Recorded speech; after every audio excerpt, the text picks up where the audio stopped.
here with one of my best friends, Maya. Hey. Who happens to be wearing a softball t-shirt. Yay! So good. And you also happen to be transgender. I am transgender. So you are a transgender lesbian. Fully post-op.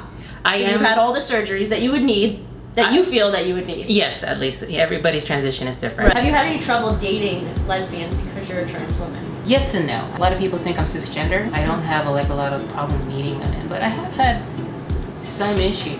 I actually had sex with a girl once. It wasn't her, it was like her friend. Like, we were literally laying in bed and her phone went off, so I handed it to her, and as I was handing it to her, I realized it was her friend saying, "Oh my god, did you know Maya's transgender?" And she didn't know, the girl didn't know.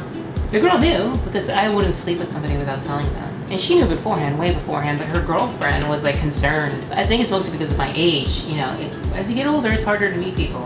And I asked a friend once maybe like if she had a friend or something, and she once told me that she'd be afraid to set me up with a friend of hers because she was afraid that person would get mad at her for setting her up with a transgender person.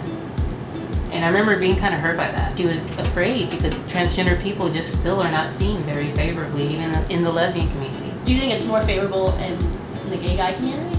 Maybe because of drag queens and stuff, that it's less judged in some way? I don't know. I mean, I would say the lesbian community is pretty accepting in general compared to, let's say, the straight guy community. Right. The straight guys and trans women, that's a whole other level. I don't know if gay guys are that much better or worse than lesbians when it comes to accepting that. At the end of the day, I have a vagina, and a lot of trans guys don't get bottom surgery, so gay guys have to overcome that, and trans guys have to overcome that stigma. The one major difference between my vagina and a cisgender vagina is that it's not as stretchy. But there will be no fisting of my vagina. Oh, yeah, that's a lot anyway, yeah. But it also means like some of my sex toys I have to be a little more careful about how I pick them. But again, every trans woman is a little different. Some of them can get bigger things in there. Mine is, you know, I guess, pretty average size. In the beginning, it was all about getting domestic